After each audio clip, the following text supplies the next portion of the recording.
You are a Locked On Braves postcast, part of Locked On Sports Atlanta, your team every day.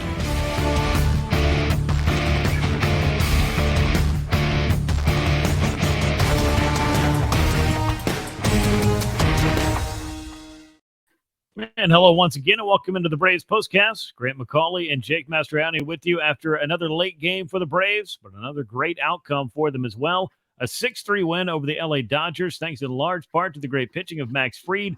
Some more home runs by this Braves offense and the ability of the bullpen to do enough to close this thing out. We'll get into all of that. We'll preview Game 3 of this series. We got a lot to talk about on this edition of the show, so we appreciate you staying up late with us or starting your day with us or splitting the difference, whatever the case may be. Make sure to subscribe right here on YouTube to Locked On Sports Atlanta. Click the notifications button so you'll get a notification every time we drop a new episode. That's how notifications work. And make sure that you leave us a like, a comment, share the show with a friend, and subscribe to Locked On Braves wherever you get your podcast. Jake, you were saying right before we got started, if we got to stay up late, hopefully it won't be too many more times this year, but if you do, this is the outcome you're waiting for if you're on the Braves side of things. Yeah, certainly. These late games, getting tired of them. But, hey, if you're going to win them, you're going to win some big games over the Dodgers, I'll continue to stay up for them. Yeah, there you go. I mean, maybe you have to get a little bit of coffee going a little bit later in the day than you normally would. Whatever the case is, whatever it takes. And for the Braves, whatever it took to win these games, they've been able to pull it off. It was a nail-biter in the first one. This one, I mean, it got a little bit, there was what I call some commotion late, but this one never really got into the danger zone that you might have been worried about, at least as the game was wearing on. But we'll get into all of that in a moment. Game number 134 of the season for the Braves. 6 runs, 14 hits, no errors, 7 men left on base as they improved to 89-45 on the year. Best record in baseball, and they continue to add a little bit of a gap and a little bit of a cushion for that lead over the Dodgers, who are trying to chase them down for that best record and the home field advantage that comes with it for the playoffs. Dodgers 83-51, 3 runs, just 6 hits, an error, 6 men left on base. Max Fried was one of the big stories for the Braves, 6-1 now as he tossed 7 scoreless innings. Julio Urias is usually so good at Dodger Stadium. Had an off night. The Braves jumped all over him early, built up a good lead for Max Fried, who took it from there. Urias is now 11-8 on the year, and Kirby Yates came on for the save with his scoreless 9th inning, his 3rd of the year.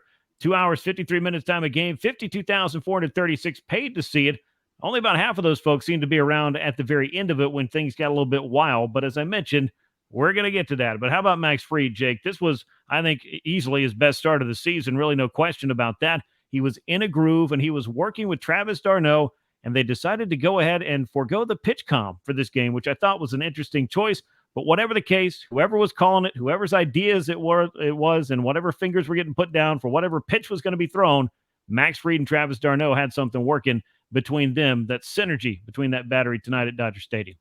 Certainly, like you said, I think it was his best performance of the year. Maybe that one coming off the IL was really good against the Cubs team that was hot at that time. But this one, considering the opponent, I think this is definitely his best one. Interesting on this night, 49 four-seam fastballs, 28 curveballs, 14 changeups. We're usually seeing Max Fried kind of mixing all those pitches a little bit more evenly, but it seemed like he just had something working tonight with that fastball and then the off-speed combination down in the zone. Certainly that curveball was highly effective, through some beautiful curveballs in this one. 8 whiffs on 15 swings against that curveball. Also had 5 called strikes. So it certainly was a pitch that I think he felt very confident in and was throwing very well. And so I like the game plan there by him and Travis, just to stick with that and stick with that game plan, throwing that fastball up in the zone, throwing the curveball down off of it, and clearly was really effective in this one. As typical, doesn't get hit hard, only 3 hard hit balls against him. So this was, I don't want to, steal your line here, but this is the best version of Max Fried. I mean, this is what you can get from him when he has that curveball working like he did. He has command of it. He lost it there for a second. I forget what inning, but walked the leadoff batter. But again, it's a double play. Falls behind 3-0 in Mookie, and then throws 3 of his better pitches of the night to come back and get a strikeout against him. So even maybe it did leave him for just a second, he was able to get through that inning 1, 2, 3. So love this from Max Fried. It's different than what we see in Strider. It's, mixing and matching, but he gets the 10 strikeouts. First time since 2019 he had double-digit strikeouts in a regular season game. So what a performance it was for Max Fried. Yeah, absolutely tremendous. And you know what I call the best version of Max Fried, don't you? That's what I was setting you up for there. No, I'm telling you, it's maximum Freed on this night. So I'm glad that we've got our synergy going back and forth here. Yeah, 10 strikeouts, only 2 walks, 3 hits allowed in the 7 scoreless innings, season high in strikeouts for him, and obviously just 1 punch out short of his career high of 11. But perhaps he will have an opportunity as September goes on to maybe go ahead and grab that and record a new career high in strikeouts. But either way, this is a big step forward for Max, who continues to pile up those pitches, a season high 104 in this start. 65 of those strikes looked magnificent, as did the Braves offense, which was doing all the work it needed to do to go ahead and get Max Fried a little bit of a cushion to work with. And wouldn't you know, the Travis d'Arnaud was in the middle of that. He hit the first of the 3 home runs for the Braves in this one, his 10th of the year. Jake, 10 different Braves now have double digits in home runs. We know that they are making a march towards the potential of breaking the all-time single-season record set by the Minnesota Twins in 2019. That's 307. Braves at 256 now. They got 1 from d'Arnaud, another from Ronald Acuña Jr., who we'll get to in a moment, and Marcell Ozuna, who we'll also get to in a moment. They almost have to have their own section of the show at this point. But Travis d'Arnaud, regardless of which way the Braves go, they seem to get what they need behind the plate, both working with his pitching staff and more than enough offense to really make this one of the strengths of this club. And I believe that's 30 home runs combined now between he and Sean Murphy as well. So great. Obviously, you knew Travis was going to get that 10th one at some time to get those 10 players in double-digit homers. Just the depth of this team, just truly incredible up and down. It's what makes them so dangerous. I mean, Travis d'Arnaud batting 6th. You got 20 home runs. You got Rosario, or 10 home runs. You got Rosario there as well with 20 batting 7th. I mean, it's just such a dangerous lineup top to bottom. It definitely is. And Travis d'Arnaud or Sean Murphy, whoever it may be, done plenty for the Braves this year. So when we talk about all those 30 homer hitters that the Braves have, I think you're right. You got to kind of lump it together with Murphy and d'Arnaud because they don't DH too terribly often. So it's really like getting another 30 homer hitter behind the plate, which is a scary thing to think about with this lineup in general. Speaking of those 30 homer hitters, though, Ronald Acuña Jr., he joined the 30-60 club in game 1. His encore was a pretty good one, as he had a 2-for-4 night, another home run, scored a couple of runs. That's 122 of those on the year. Also stole his 63rd base. It really seemed to confound and frustrate Urias in the midst of everything that was going on. 10th time this season, Acuña has hit a homer and stolen a base in the same game. And his pace, Jake, is now up to 38 homers, 76 steals. He's got a big month of September ahead of him, but I'm still not ruling out a run at 40-40 or better. Yeah, he keeps hitting a home run every day. I mean, that certainly would get him there. I like that pace he's got going right now since getting married. But, I love, obviously, what we're seeing here with Acuña and the month he's having. I don't know if he's changed up his launching a little bit, but you could see maybe he was trying to get down under some of these balls today. Had a double rocket as well off the wall. 4 hard-hit balls in this game. Unfortunate double play that he had with the bases loaded. I thought he was going to do it again there, but right to the infielder that was playing behind the bag at second. But another rocket for him. Like I said, 4 hard hit balls, got that OPS back up over 1,000. He ended the game right at 1,000. So he is certainly making the most of this moment where a lot of eyes are on him and Mookie Betts. And Mookie Betts, a little bit of a quiet night tonight, got taken out late in this game as well. So certainly Ronald Acuña Jr. making his case in these first 2 games. Yeah, a little bit of a bizarre 8th inning, which I'll get to after we talk about Marcell Ozuna, because I've got to pay this one off because he's been paying off for the Braves seemingly on a nightly basis. 11-game hit streak now for the Big Bear, 3 hits, including his 32nd homer of the year, 2 runs knocked in, 2 runs scored, also had a double. Jake, not only is it an 11-game hitting streak for Marcell, but 27 of his last 28 games with a base hit.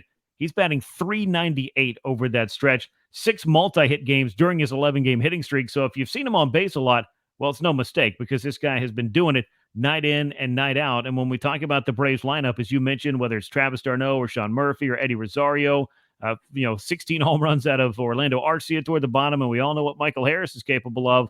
But right in the middle of things, and we've talked about this quite a few times in the last 2 or 3 weeks, Marcell Ozuna has once again become a featured bat for the Braves offense and a driving force in the middle of the order.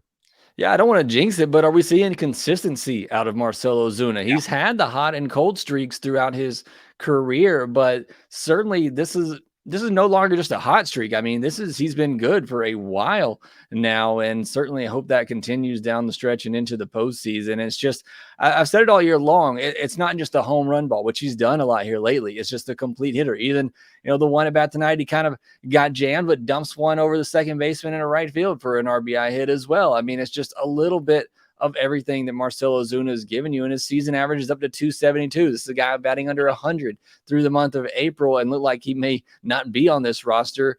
And now he's hitting 272, over 30 homers with an 887 OPS in the middle of one of the most, or the best lineup in all of baseball. So it's been a truly incredible turnaround. Again, he got his own section every night here lately on the postcast. Yeah, not one of the best lineups in baseball. I think we can say that the Braves have been that best lineup. Now they need to keep doing that, obviously, but when you look at the strength of this club, it is the lineup. The pitching staff's coming together at the right time.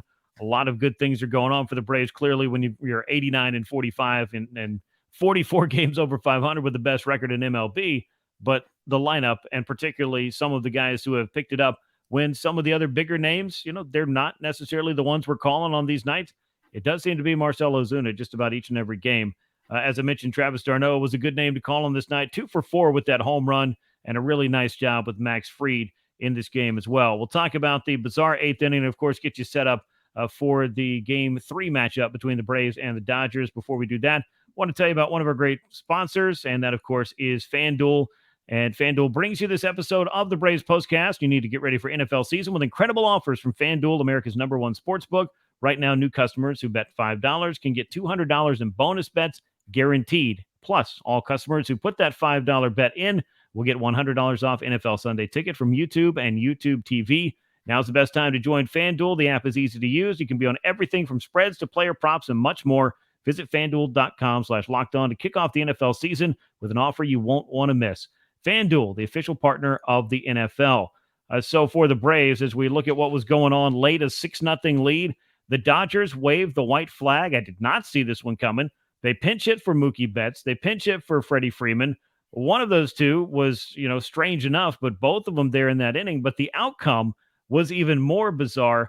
Pierce Johnson, I felt like, was kind of the victim of some bad luck because Ozzie Albies had a misplay after a pop out and a single. The fielder's choice, they called it on Ozzie, which I think was a clear error, allowed for Pierce Johnson to have to face the pinch hitters, David Peralta and Colton Wong, not Mookie Betts and Freddie Freeman.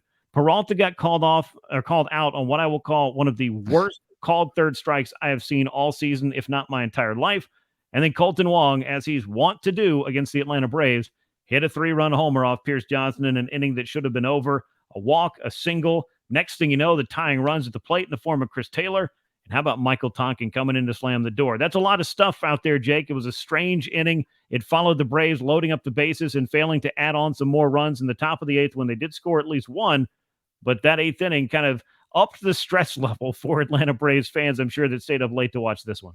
It did. Unfortunate inning for Pierce Johnson. Yeah, maybe he didn't execute on some pitches there. Pitch count kind of got up. He pitched last night, only had to throw to one batter, but then comes back tonight. The play by Ozzie, that's an error. I'm sorry. And Ozzie has to be smarter than that. It's a 6-0 game in the 8th inning. Take the out at first base. Just get the out at first.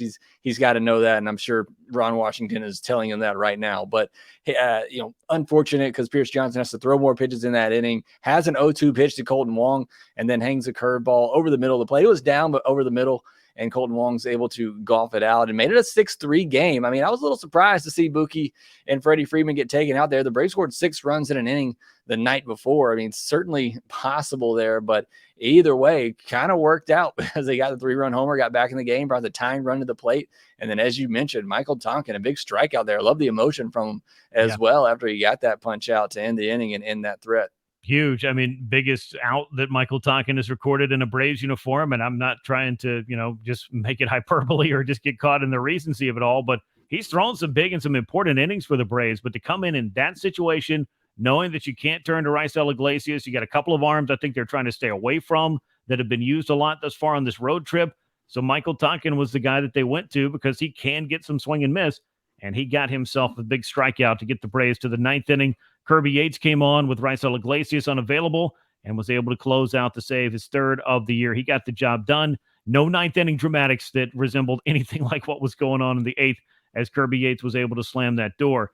The Braves are looking for their first series win since 2012 at Dodger Stadium. They can get it in Game 3, which we'll preview for you in just a moment. And, of course, Atlanta now with a 6-game lead for best record and home field advantage throughout the course of the playoffs. And their magic number for the NL East, for those who are staying up late to learn these kinds of things on the postcast, I don't want to leave you hanging. It's now down to 15 as the Braves now have a 15-game lead on the Phillies in the National League East. So, Jake, some things have been going right. The Braves, with their 2 wins in Los Angeles, now can assure themselves no worse than a 7-3 road trip. And as I posted a little bit earlier on social media, that historically has been no easy task for the Braves when they take a 10-game road trip out west. Yeah, that was great. Obviously, we talked about it. Last big road trip of the year and a tough one, ending these 4 games of the Dodgers. So to be able to come home with a record like that, already have a split at least guaranteed of this Dodgers series, and one more win, I believe, would get the tiebreaker if those 2 teams ended up with the same record as well. So a little something else to play for here in these last 2 games. Yeah, you go ahead and take that tiebreaker. And I'll tell you one more thing about the 89th win, and then we're going to move ahead and look into Game 3. But the Braves won 88 games when they won the World Series. So now they have already won more games than the 2021 club. What will happen out of this? Does it mean anything? Is there any relevance whatsoever? I don't know. But as many games as the Braves can win down the stretch and through October, they'll take every single one of them. And they've been piling up more wins than anybody here in 2023.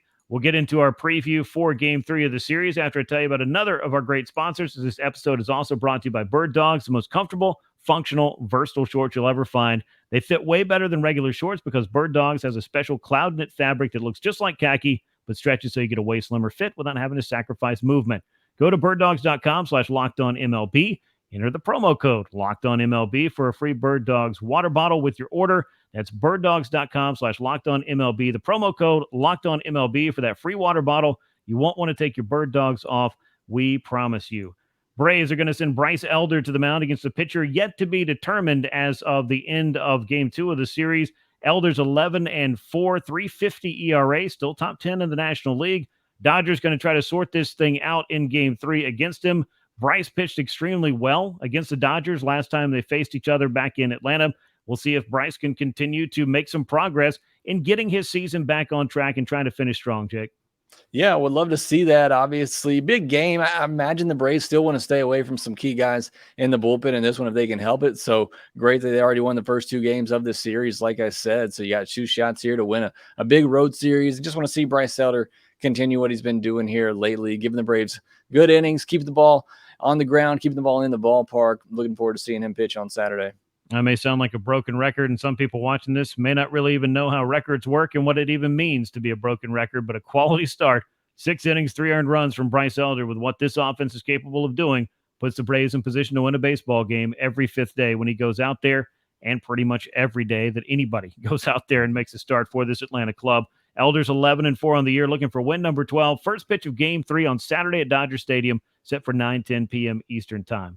That'll bring us to the end of this edition of the Braves Postcast. As always, we appreciate you riding along with us, regardless of the time zone, or whenever these games are ending. Make sure to subscribe to Locked On Sports Atlanta on YouTube. Hit the bell to get notified whenever we drop a new episode. You'll know all about it.